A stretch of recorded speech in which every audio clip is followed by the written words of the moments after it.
Biodiversity को जो खतरा उत्पन्न हो रहा है उसका स्पीशीज पे क्या प्रभाव पड़ेगा, क्या उससे उसका एक्सटिंक्शन हो सकता है, हमारे द्वारा की गई एक्टिविटीज़ या नेचुरल अपनी एक्टिविटीज़ से स्पीशीज पर क्या प्रभाव पड़ेगा, उनका नेचर में लेवल क्या है, ये जानकारी को डॉक्यूमेंटेड करने के लिए एक लिस्ट तैयार की गई IUCN के द्वारा, जो कहलाती है IUCN रेड लिस्ट कैटेगरीज के नाम से जानी जाती है। IUCN क्या है? That is international union for conservation of nature and natural resources. International union for conservation, international union for conservation of nature and natural resources।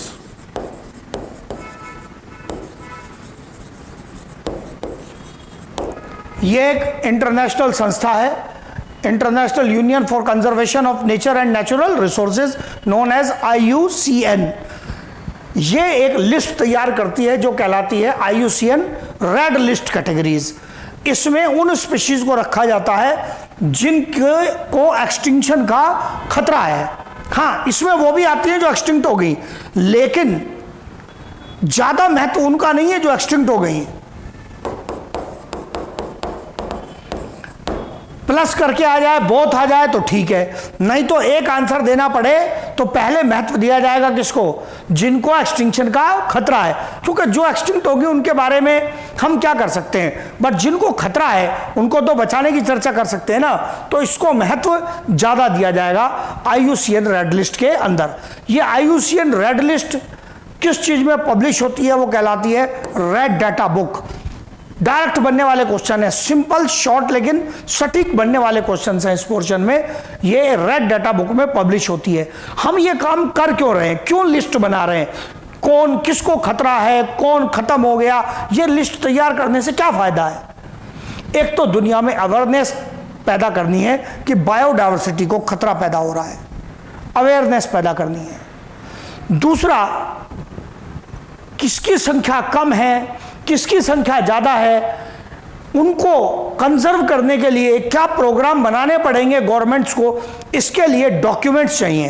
तो ये डॉक्यूमेंटेड इंफॉर्मेशन प्रोवाइड करता है, वरना तो हवा में तीर चलते रहेंगे, पता ही नहीं है कौन कम है कौन ज्यादा, कोई भी कुछ भी कहने लगेगा।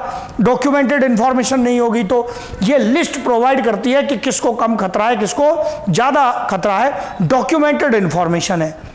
फिर कौन गायब हो गया और आगे किसके गायब होने का खतरा है, ये एक इंडेक्स तैयार होता है डिक्लाइन इन बायोडायवर्सिटी का, कि बायोडायवर्सिटी किस प्रकार से कम हो रही है, उसका एक इंडेक्स तैयार होता है, एक सूची तैयार होती है, कौन कौन गायब हुआ, कितनी स्पीशीज गायब होगी और आगे किसकी संभावना है।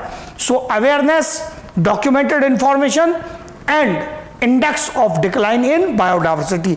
बहुत सिंपल शॉर्ट पॉइंट काट के लिखे हैं, जो बिल्कुल काम की इंफॉर्मेशन है वो लिखी है IUCN रेड लिस्ट कैटेगरीज में। अब ये कैटेगरीज क्या है, किसको कहां रखा जा रहा है, इसकी जानकारी ये कैटेगरीज हैं। अब मेरे कैटेगरी पढ़ने का तरीका पहचानना, हमेशा कैटेगरी इधर से पढ़ते हुए आनी है। दिखने में तो हमेशा आप इधर से पढ़ते हैं ना कैटेगरी कोई चीज को, लेकिन इसमें स्टोरी ऐसे नहीं चलेगी। खतरे का सबसे निचला लेवल है, खतरे का सबसे निचला लेवल है वल्नरेबल। यदि जंगल में किसी प्लांट या एनिमल स्पीशीज के सदस्यों की संख्या कम होने लगे और उसके लिए, उसके प्रेजेंस के लिए, उसके सर्वाइवल के लिए खतरा पैदा हो जाए, तो सबसे पहले वो डाला जाता है किसमें? वल्नरेबल में। 2, 4, 5 साल में फिर उसको इवैल्यूएट किया जाएगा। यदि उसके मेंबर्स की संख्या और कम हो गई, मतलब उसके एक्सटिंक्शन का खतरा और बढ़ गया, खतरा बढ़ गया तो उसका लेवल चेंज होकर किया जा सकता है एंडेंजर्ड, खतरा बढ़ गया है। ऐसे ही फिर कुछ समय बाद इवैल्यूएशन होगा, IUCN इवैल्यूएट करेगा उसके स्टेटस को। यदि मेंबर्स की संख्या वैसी ही रही तो कैटेगरी वही रहेगी, एंडेंजर्ड। सुधार हो गया तो पीछे भी जा सकती है, वापस वल्नरेबल में आ सकती है। लेकिन यदि मेंबर्स की संख्या में और कमी आ गई तो क्रिटिकली एंडेंजर्ड में जा सकती है। क्रिटिकली एंडेंजर्ड वो लेवल है जो बिल्कुल एक्सटिंक्शन के सर पे खड़ा हुआ है। यहां से गायब होने का मतलब है मेंबर नेचर से गायब हो जाएगा। एक्सटिंक्ट इन वाइल्ड का मतलब है कि अब उस स्पीशीज के सदस्य नेचुरल हैबिटेट में नहीं पाए जाते हैं, extinct in wild.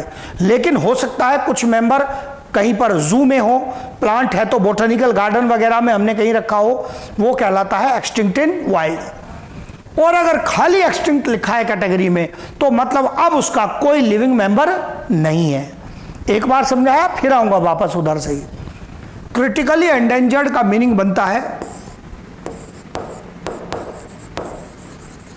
Threat of extinction in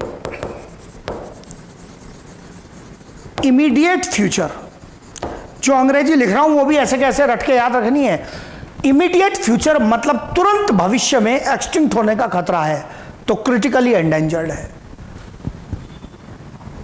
अगर लिखता हूं एंडेंजर्ड तो मीनिंग क्या बनेगा ऑप्शन में? Threat of extinction in near future. हाँ जी, अंग्रेजी संभाल के चलानी है। इमीडिएट फ्यूचर मतलब तुरंत भविष्य में, मतलब अभी खतरा है। नियर फ्यूचर मतलब निकट भविष्य में खतरा है, तुरंत नहीं है। संख्या कम हो रही है, खतरा तो है एंडेंजर्ड। वल्नरेबल में और भारी अंग्रेजी आएगी। वल्नरेबल में अंग्रेजी बनती है threat of extinction in mid term future.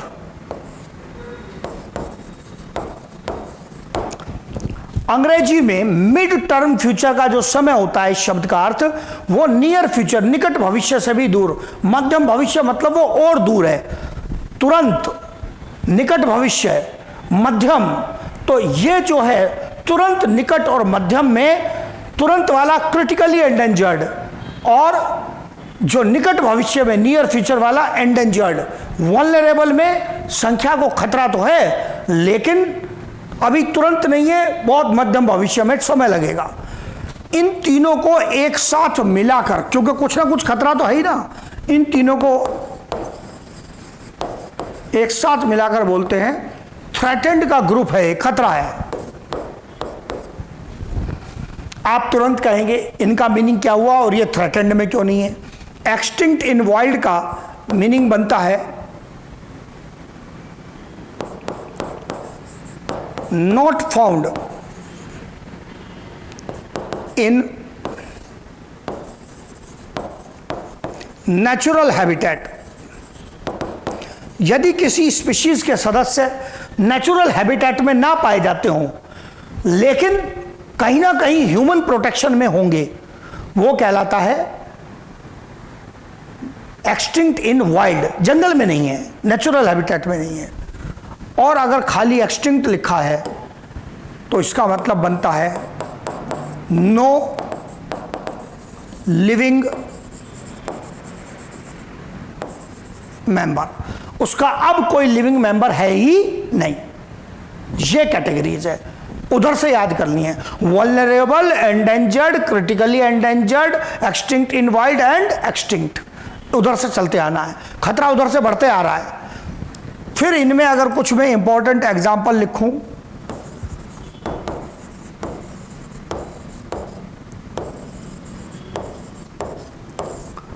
Black buck vulnerable की कैटेगरी में आता है। ब्लैक बक, काला हिरन। हाँ जी, वही सलमान खान के केस वाला। बाद में हिरन ने गवाही दे दी थी कि भाई ने नहीं मारा है, मरने के बाद गवाही दी थी।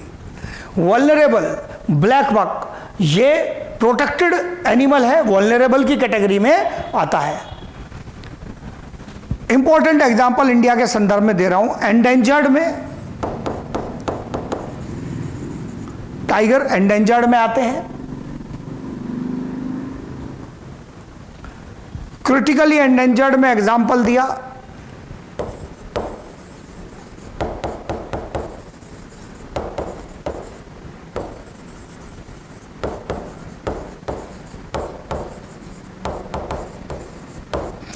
Great Indian bustard. Great Indian bustard एक पक्षी का नाम है, बर्ड का नाम है, जो राजस्थान महाराष्ट्र के कुछ क्षेत्रों में पाई जाती है। बहुत ही कम संख्या हो चुकी है, जिसके बचाव के लिए अभी भी इस समय भी सुप्रीम कोर्ट में भी एक केस चल रहा है कि और साधन किए जाएं उसको बचाने के लिए। Great Indian bustard critically endangered की कैटेगरी में आती है। तो ये 3 इंपॉर्टेंट एग्जाम्पल हो गए। इधर अगर हम देखें एग्जाम्पल में,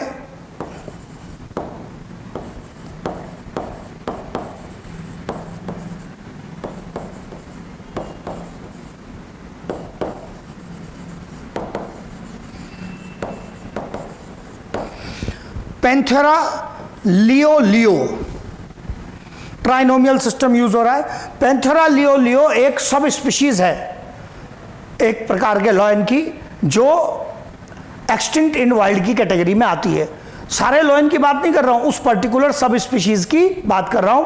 पूरा लिखा है पैंथेरा लियो। इसके चांस आपसे पूछने के लिए नहीं है। ये तीनों इंपॉर्टेंट है आपके लिए। और एक्सटिंक्ट की चर्चा पहले कर चुका हूं, खूब सारे एग्जाम्पल दे चुका हूं। एक्सटिंक्ट, रिसेंट एक्सटिंक्ट के डोडो वगैरह के एग्जाम्पल दिए थे आप लोगों को, तो वो यहां दोबारा नहीं लिख रहा हूं। तो ये कैटेगरीज की जानकारी आ गई। Vulnerable, endangered, critically endangered, extinct in wild and extinct. अब इसके अतिरिक्त जो और जानकारी आती है वो क्या है? Susceptibility to extinction. यहां बनता है सोच समझ का क्वेश्चन। मतलब ये जरूरी नहीं सीधा सीधा एनसीईआरटी लिखे, वो सीधा नहीं लिखता है, पर ये ऐसा क्वेश्चन है कभी भी बन सकता है आपसे, कभी भी आ सकता है, क्योंकि ये अपनी समझ का सवाल है। मीनिंग क्या है ससेप्टेबिलिटी का? Certain features of species increase their chances of extinction, मतलब make them susceptible to extinction. जो बदलाव एनवायरनमेंट में आ रहे हैं वो तो अपनी जगह है, क्या स्पीशीज में भी कुछ ऐसे फीचर होंगे जो उसके एक्सटिंक्शन के चांस को बढ़ा देंगे?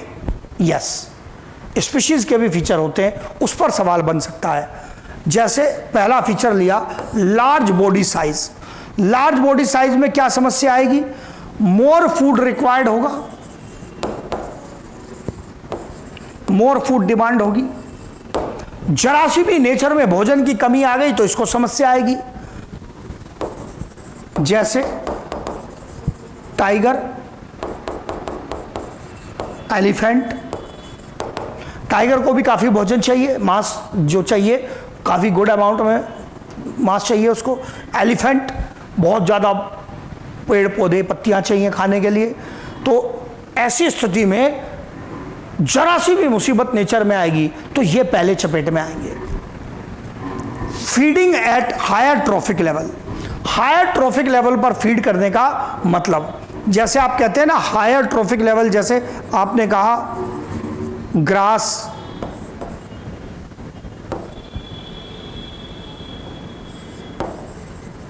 डियर,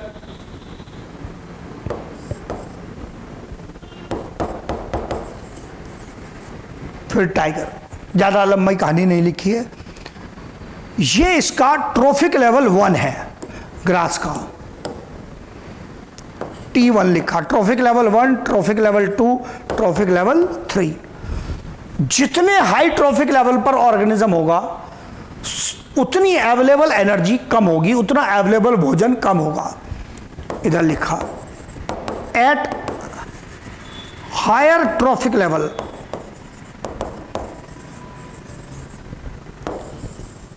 लेस फूड और लेस एनर्जी अवेलेबल। नेचर में पौधों के रूप में जो भोजन है उसकी उपलब्धता बहुत ज्यादा है। नेचर में हर्बीवोर के रूप में जो भोजन है, इनके मांस को खा के जो जिंदा रहेगा टाइगर, इसकी उपलब्धता पौधों से कम है। और अगर टाइगर 3 के बजाय सपोज भेड़िए को खा के, लोमड़ी को खा के जिंदा रहने लगे तो वो और भी कम है। जितने ऊपर के ट्रॉफिक लेवल पर फूड चेन के अंदर, जितने हायर ट्रॉफिक लेवल पर जाकर भोजन खाएगा, भोजन की उपलब्धता उतनी कम हो जाएगी, मुसीबत हो जाएगी।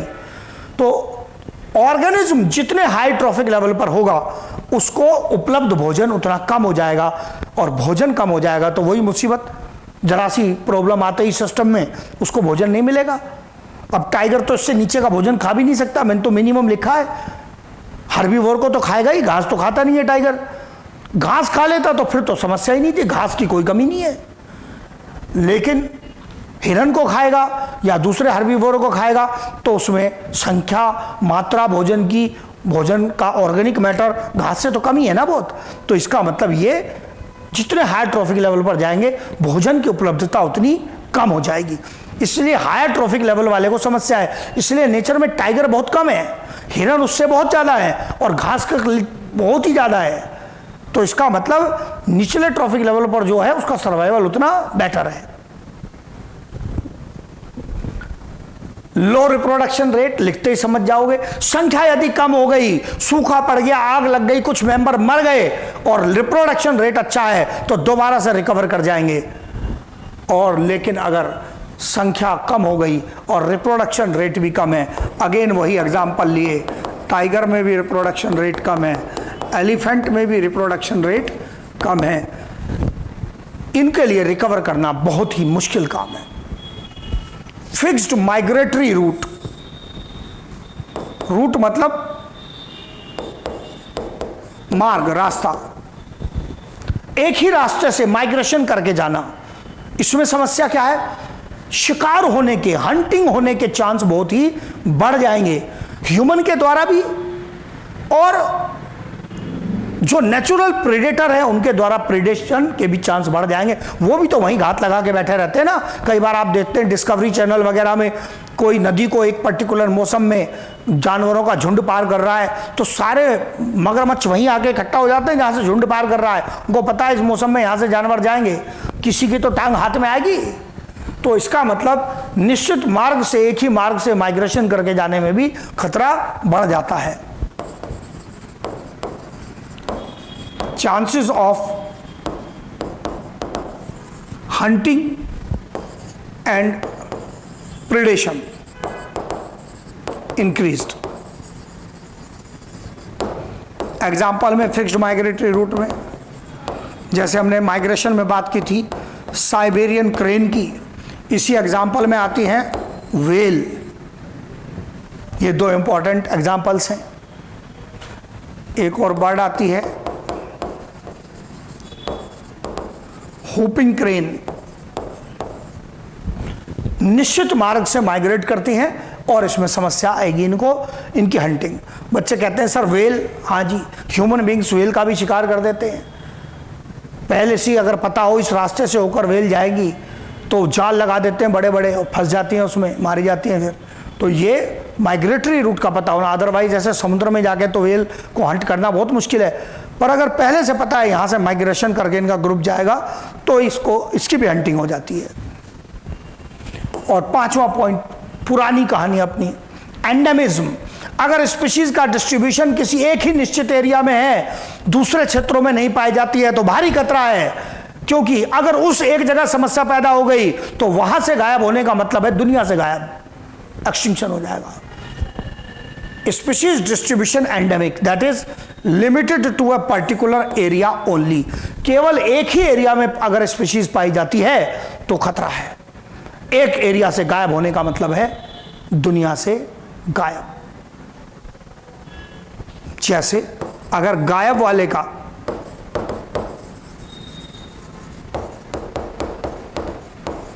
एग्जाम्पल लूं तो पुराना एग्जाम्पल डोडो, मॉरिशस। नए एग्जाम्पल में लूं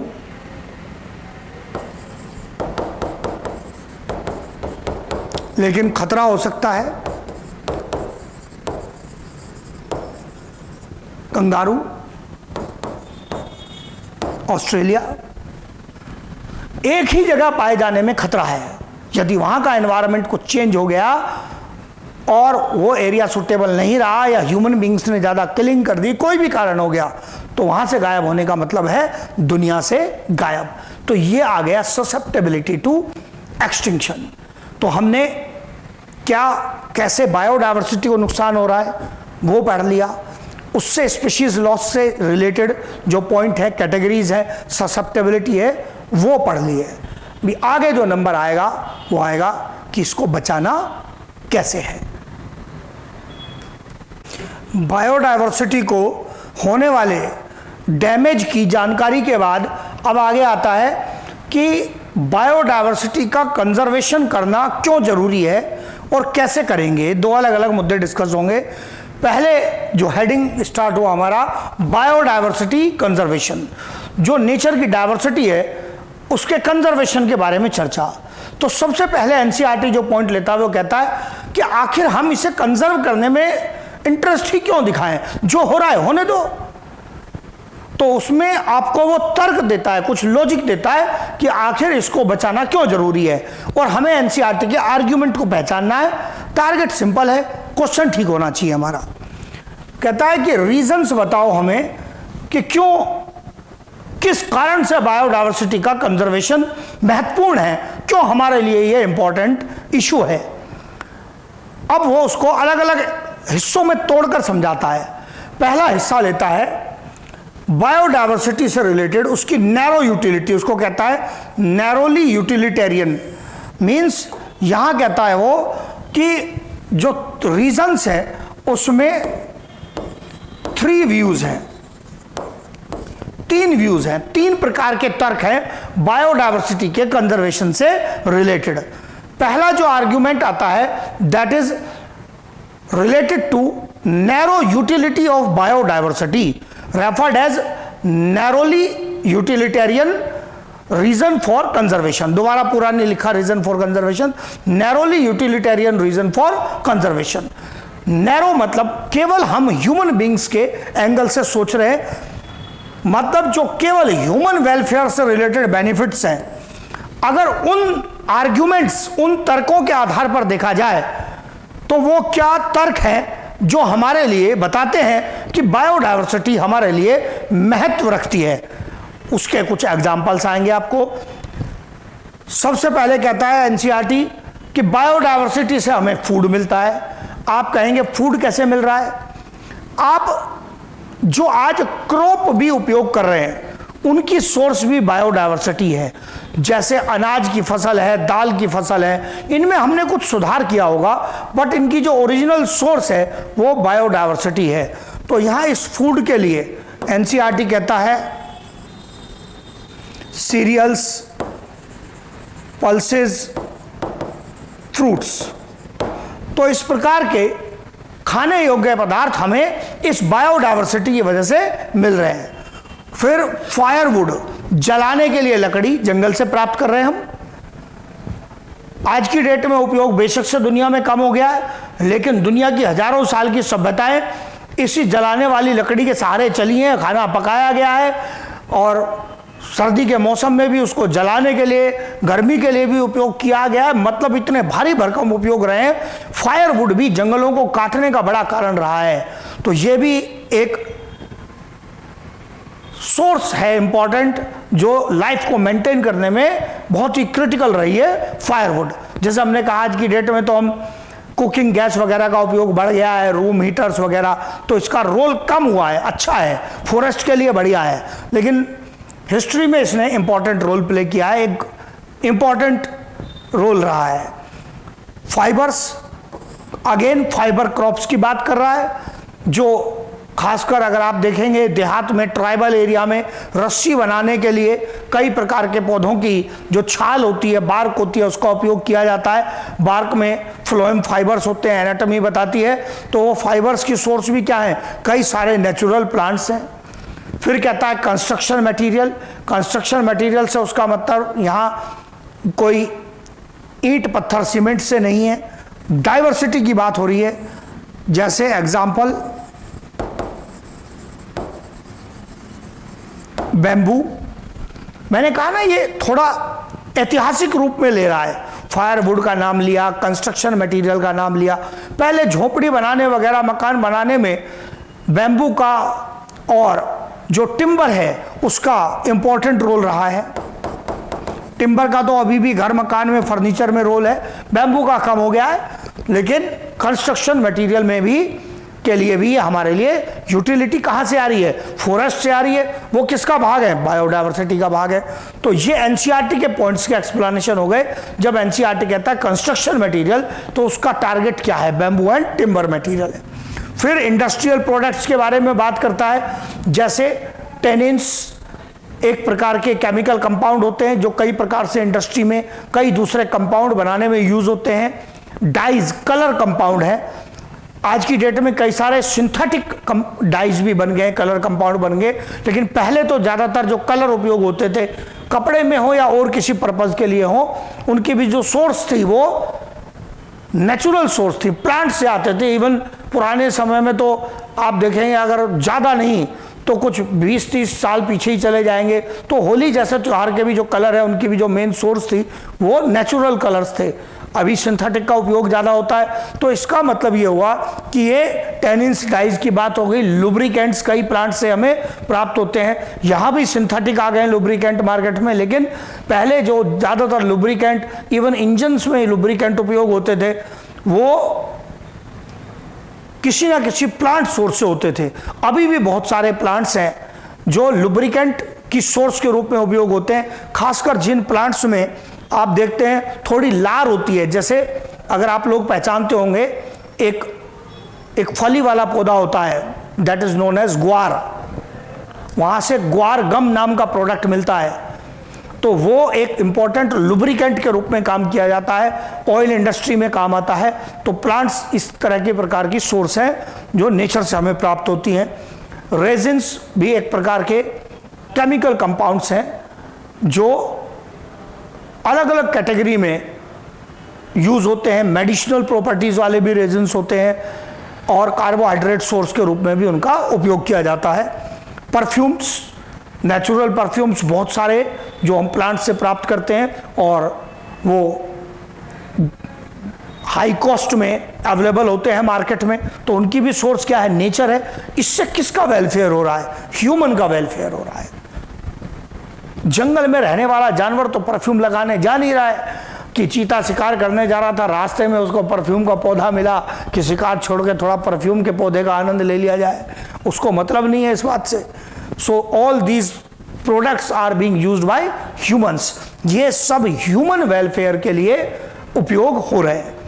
और भी पॉइंट्स हैं इस नैरो यूटिलिटी से रिलेटेड जो ह्यूमन वेलफेयर से रिलेटेड है और अच्छे क्वेश्चन बनने लायक।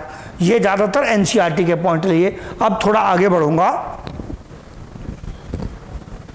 एक तो एनसीईआरटी ने नाम लिया मेडिसिन का, वो कहता है ड्रग कंपाउंड्स। ड्रग्स की जो वो बात कर रहा है यहां पर, वो मेडिसिन की बात कर रहा है, वो इंटॉक्सिकेटिंग ड्रग्स की बात नहीं कर रहा है। मेडिसिनल कंपाउंड्स कहता है 25% से भी ज्यादा जो मेडिसिन हैं वो प्लांट से प्राप्त होती हैं, जो भी आज हम उपयोग करते हैं। अबाउट 25% मेडिसिन फ्रॉम प्लांट्स जो मार्केट में उपलब्ध होती हैं करंटली, उनकी लगभग 25% मेडिसिन प्लांट से आती हैं। और बहुत सारी तो ऐसी हैं जड़ी बूटियां जो देहात में, आदिवासी क्षेत्रों में उपयोग हो रही हैं, जिनका इंडस्ट्रियल लेवल पर, फार्मास्यूटिकल लेवल पर उतना बड़ा उपयोग नहीं है, लेकिन वो गांव देहात में, आदिवासी क्षेत्रों में आज भी उपयोग होती है। वो लोग उनको पहचानते हैं। एनसीईआरटी कहता है ऐसे लगभग 25,000 पौधे हैं जो ट्रेडिशनल मेडिसिन के रूप में उपयोग होते हैं। अबाउट 25,000 स्पीशीज ऑफ प्लांट्स से ट्रेडिशनल मेडिसिन।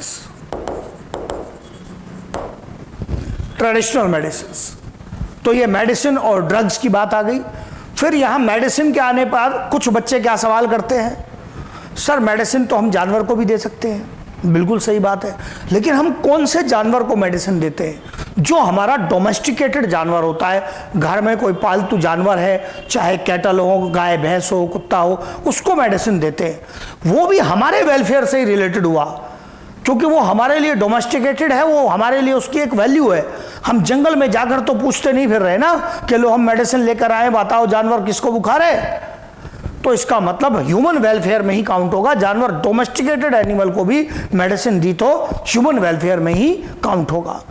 जो मैं जनरल डिस्क्रिप्शन कई बार लेता हूं, उसकी तुलना में ये पॉइंट मैंने एनसीईआरटी के यहां हाईलाइट किए हैं। क्यों हाईलाइट किए हैं? टारगेट क्लियर है कि मैं आपको एनसीईआरटी की हर लाइन कम से कम एक बार आपके दिमाग में से होकर गुजरना चाहता हूं कि ये एनसीईआरटी की लाइन गुजर जाए, ताकि आपको ये थोड़ा आइडिया बैठे दिमाग में और रिवीजन होने पर ये एकदम पक्का हो जाए।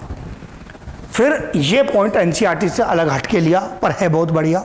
New crops and crop improvement by using wild varieties. नई जो कोई फसल आप तैयार करते हैं उसकी सोर्स कौन है? बायोडाइवर्सिटी है।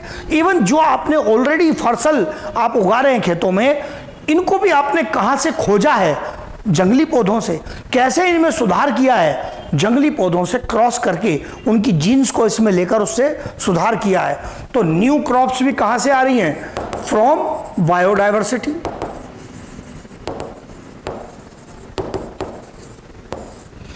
और फिर ये कहा crop improvement by using wild varieties.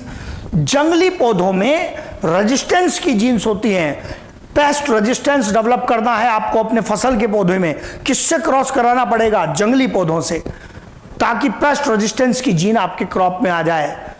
आपको ड्राउट रेजिस्टेंस की जीन चाहिए, सूखा रोधी जीन चाहिए। आप क्रॉस करके अपने पौधे में उसको पास करा सकते हैं। जीन बनाना आपका काम नहीं है, वो पॉसिबल नहीं है। ये इवोल्यूशनरी प्रोसेस में उन कंडीशंस का सामना करके डेवलप हुई हैं। So pest resistance genes, drought resistant genes, they are present in these wild varieties. इनमें प्रेजेंट हैं क्या? पेस्ट रेजिस्टेंट,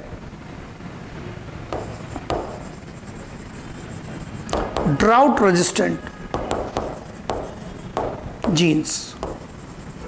तो इन पौधों से क्रॉस करके आप अपनी क्रॉप को इंप्रूव करेंगे। इसको बचाना क्यों जरूरी है?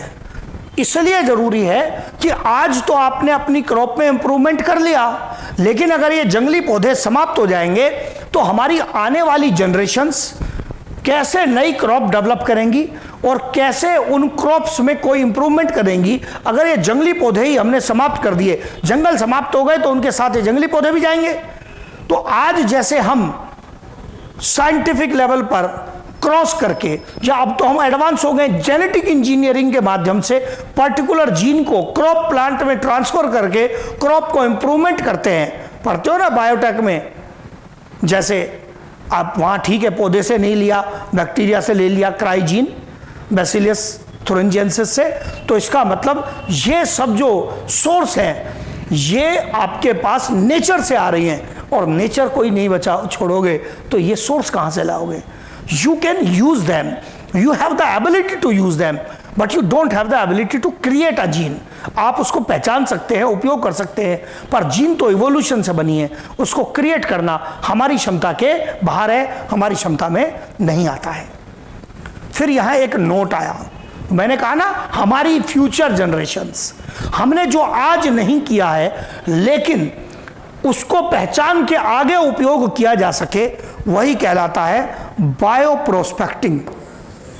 मतलब जो हमारी बायोलॉजिकल रिसोर्सेज हैं उनका क्या प्रोस्पेक्ट हो सकता है आगे।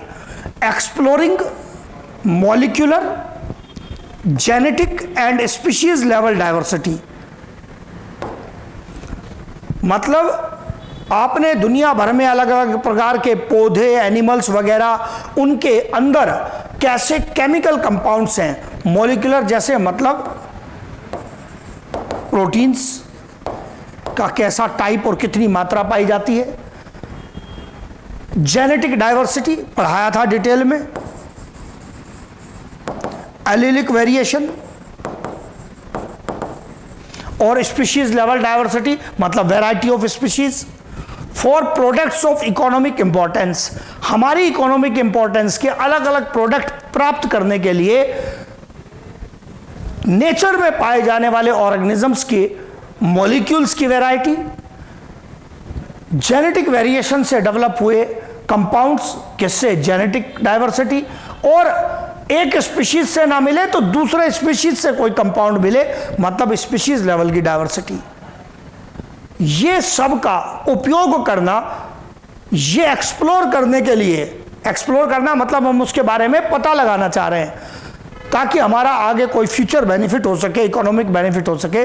That is referred as bio prospecting, ये टर्म देता है एनसीईआरटी। तो ये तो होगी अभी तक के उपयोग की कहानी, ये होगी भविष्य में इन सब चीजों को हम कैसे उपयोग कर सकते हैं। फिर उसके बाद अगली कैटेगरी आती है ब्रॉडली यूटिलिटेरियन। नैरो था तो केवल ह्यूमन वेलफेयर से रिलेटेड, ब्रॉडली यूटिलिटेरियन हो गया तो मतलब नाम से ही दिखेगा, इसमें वैरायटी ऑफ ऑर्गेनिजम्स के वेलफेयर की चर्चा होगी। मतलब आप बायोडायवर्सिटी को केवल इसलिए बचाना चाहें कि हमारा बेनिफिट है, वो नैरो यूटिलिटी का आर्ग्यूमेंट है। बायोडायवर्सिटी को इसलिए भी बचाना जरूरी है कि केवल हमारा बेनिफिट नहीं है, वैरायटी ऑफ ऑर्गेनिजम्स का, सब ऑर्गेनिजम्स के लिए ये महत्वपूर्ण है। This argument of conserving biodiversity is called broadly utilitarian argument और broadly utilitarian reason for conservation of biodiversity, मतलब related to welfare of different organisms in nature. जैसे सबसे आसान पॉइंट, दुनिया में इतने जंगल उगे हुए हैं, वो फोटोसिंथेसिस कर रहे हैं और उनसे ऑक्सीजन रिलीज हो रही है। O2 फॉर रेस्पायरेशन, फॉर लिखा है, फ्रॉम नहीं लिखा है, फ्रॉम फॉरेस्ट्स। फॉरेस्ट क्या कर रहे हैं? फोटोसिंथेसिस कर रहे हैं और इस फोटोसिंथेसिस से क्या रिलीज कर रहे हैं? ऑक्सीजन रिलीज कर रहे हैं। वो डिफरेंट एरोबिक ऑर्गेनिजम्स के रेस्पायरेशन में काम आती है। कैसे इसके बिना जिंदा रहेंगे? कितना क्रिटिकल पार्ट है, कौन दे रहे हैं? फॉरेस्ट दे रहे हैं। फिर एनसीईआरटी कहता है आगे कि जितनी ऑक्सीजन एटमॉस्फेयर में रिलीज होती है उसकी 20% अकेले अमेजन फॉरेस्ट रिलीज करता है। अब आप अंदाजा लगाओ कितना बड़ा रोल है। इसीलिए तो कहा था lungs of the planet Amazon forest को। तो एटमॉस्फेयर में सांस लेने के लिए जो ऑक्सीजन रिलीज की जा रही है प्लांट्स के द्वारा, उसमें 20% तो अकेले अमेजन फॉरेस्ट का रोल है। और वहीं तबाही मचाई हुई है हमने, जंगल काट काट के। बताया था पहले सोयाबीन उगा रहे हैं, बाद में अपना सोयाबीन बन जाएगा, समझ में नहीं आएगा कौन सा बीन बन गया है, ऑक्सीजन नहीं मिलेगी, नेचर में तबाही मची हुई है।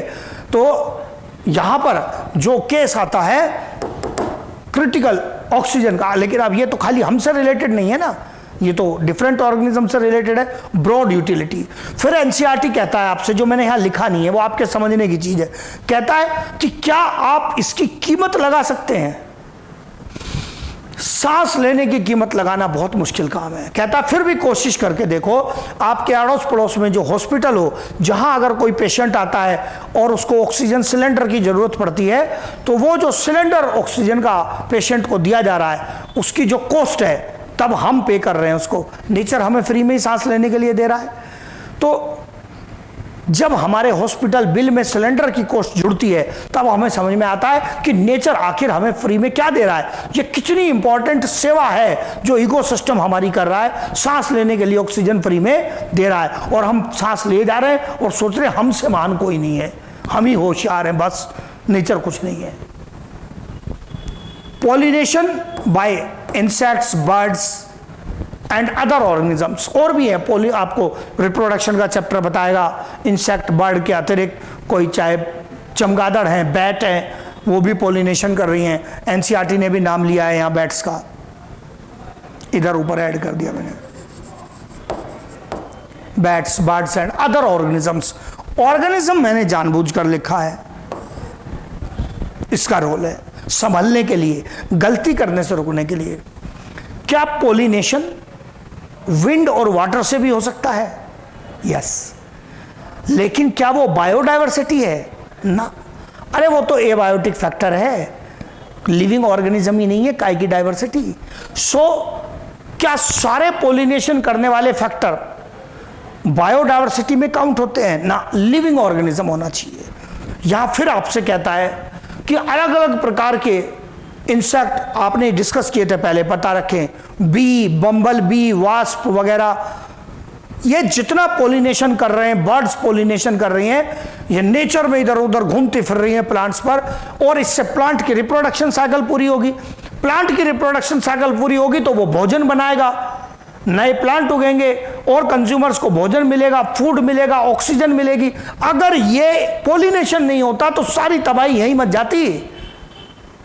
डाइवर्सिटी है नेचर में, इतने प्रकार के ऑर्गेनिज्म है, प्लांट को पोलिनेशन में सपोर्ट कर रहे हैं। अगर ये नहीं होते, ना प्लांट बचता, ना ऑक्सीजन मिलती, ना भोजन मिलता, तबाही मच जाती। इसका मतलब ये हुआ कि इसकी वैल्यू लगाना भी बहुत ही मुश्किल काम है।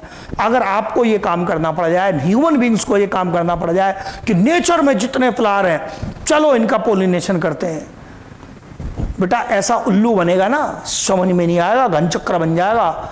जितनी होशियारी है सब धरी रह जाएगी, पोलिनेशन नहीं हो पाएगा। ये तो इंसेक्ट ही हैं बेचारे जो घूमते फिर रहे हैं, सारे में भोजन मिल जाता है, उसके सारे घूमते फिर रहे हैं और पोलिनेशन भी करा रहे हैं।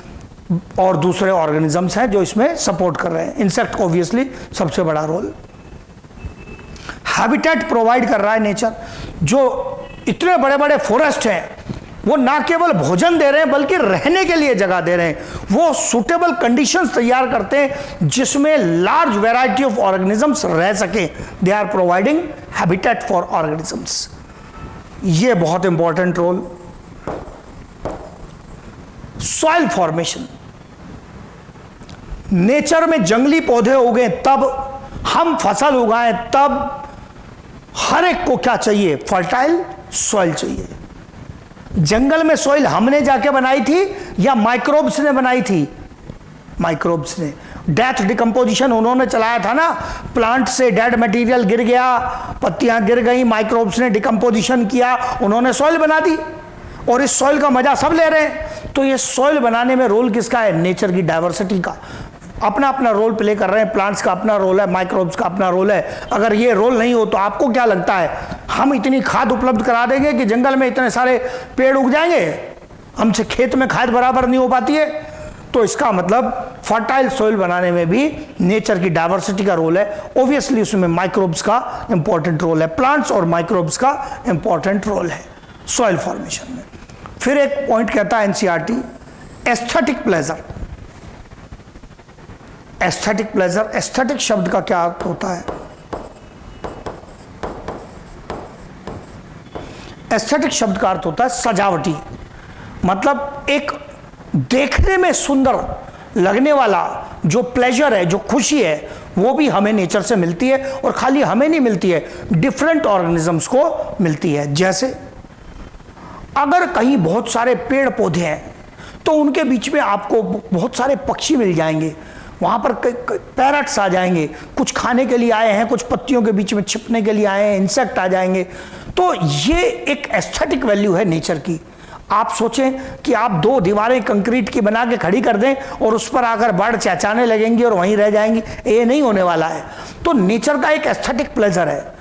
इसी एस्थेटिक प्लेजर की वजह से तो आप घूमने जाते हैं नेचुरल जगहों पर, चलो हिल स्टेशन पर जा रहे हैं, नदियां और पहाड़ देखने जा रहे हैं, आंखों को देखने में अच्छा लग रहा है। केवल हमें नहीं है, जंगली जानवर को भी अच्छा लग रहा है, वो भी पहचानता है यहीं रहना अच्छा है।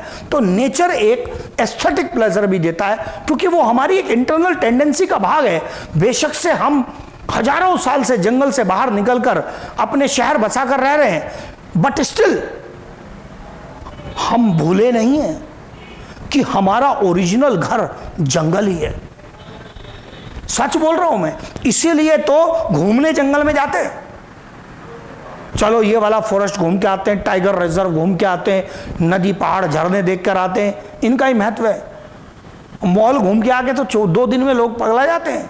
फिर घूमने जाने के लिए मॉल नहीं है, फिर घूमने जाने के लिए नेचुरल साइट्स है। तो इसका मतलब ये एक एस्थेटिक प्लेजर भी प्रोवाइड करता है। फिर इसके बाद पॉइंट आता है, थर्ड पॉइंट, एथिकल का। एथिकल में related to our moral responsibility, ये हमारी नैतिक जिम्मेदारी से रिलेटेड है। नैतिक जिम्मेदारी से रिलेटेड है 2 कारणों से। नेचर को नुकसान किसने पहुंचाया सबसे ज्यादा? ह्यूमंस ने। तो भाई बचाने की जिम्मेदारी किसकी है? नैतिक जिम्मेदारी ह्यूमंस की होगी ना, और किसकी होगी बताओ? फिर नेचर में जो दूसरी स्पीशीज है, क्या वो इतनी इंटेलिजेंट है कि उनको बायोडाइवर्सिटी का मीनिंग समझ में आता है? और अगर ये डिस्टर्ब हो गई तो अर्थ का बैलेंस डिस्टर्ब हो जाएगा, क्या उनको ये समझ में आता है? ना,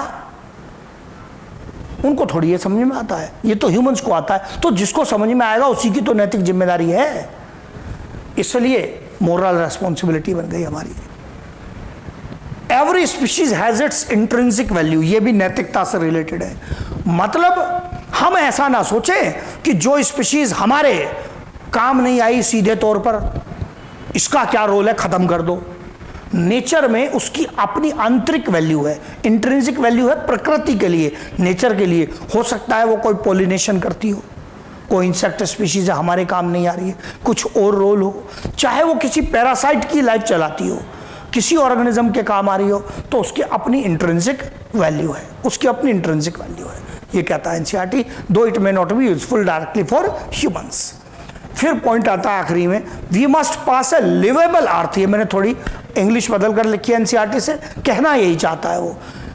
मतलब हम अपनी आने वाली जनरेशन्स को कैसी पृथ्वी देना चाहते हैं, डिस्टर्ब्ड, ताकि उसमें हमारी आने वाली जनरेशन सांस ना ले सके, ऐसी पृथ्वी देना चाहते हैं। हमारी प्रीवियस जनरेशन्स ने उसमें थोड़ा बहुत कुछ डैमेज किया, फिर भी हमें एक ठीक ठाक लिवेबल अर्थ दी। तो क्या ये हमारी जिम्मेदारी नहीं है कि ये आगे भी एक लिवेबल कंडीशन में जानी चाहिए, या इसमें टोटल तबाही मचा दें? अभी कुछ बच्चे, जब शुरू में ये कोरोना की कहानी शुरू हुई, उससे पहले पोल्यूशन की स्टोरी चल रही थी, तो मैं अब से 2 साल 3 साल पहले से ये कहने लगा था कि ज़्यादा गैप नहीं है। जो बच्चे पढ़े हैं उनको याद है अच्छे से कि हम मास्क लगाकर डेली लाइफ जीने पर आने वाले हैं। अब मुझे ये तो नहीं पता था कि वायरस आने वाला है, बट एनवायरनमेंट की बदलती हुई कंडीशंस को देखकर ये मैंने बोल दिया बहुत पहले एडवांस में कि मास्क आने वाला है, आप इसके बिना नहीं रह पाएंगे। And now it has become the part of life, और ये कहीं जाने वाला नहीं है, ये रहेगा। Different kind of viruses would be coming and going, and there is pollution that we are creating. So ये मास्क अब आपकी लाइफ का हिस्सा बन जाएगा। सबसे बड़ी प्रॉब्लम क्या है? मास्क लगा लो, सांस भी उसी में ले रहे हो और CO2 भी उसी में छोड़ रहे हो, फिर सांस उसी में से ले रहे हो, फिर CO2 उसी में छोड़ रहे हो। थोड़ी देर में दिमाग घूमने लगता है, क्योंकि आपको प्योर ऑक्सीजन मिल ही नहीं पा रही, आप तो उसी में से CO2 और वापस ले जा रहे हो। So that is going to create a big health problem in future. तो ये आसान काम होने वाला नहीं है। ये 3 तरह के कारण बताए हैं एनसीईआरटी ने। एक पॉइंट जो ऐड करना चाहूंगा ब्रॉड यूटिलिटी में, दैट इज क्लाइमेट कंट्रोल, यहां ऐड करता हूं।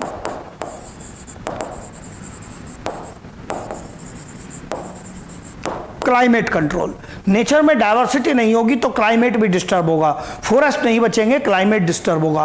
तो क्लाइमेट कंट्रोल भी एक इंपॉर्टेंट रोल है जो बायोडाइवर्सिटी प्ले कर रही है, और वो ब्रॉड में आएगा क्योंकि क्लाइमेट तो सबके लिए है। तो इसलिए narrow utility, broad utility and ethical reason that we must conserve this biodiversity.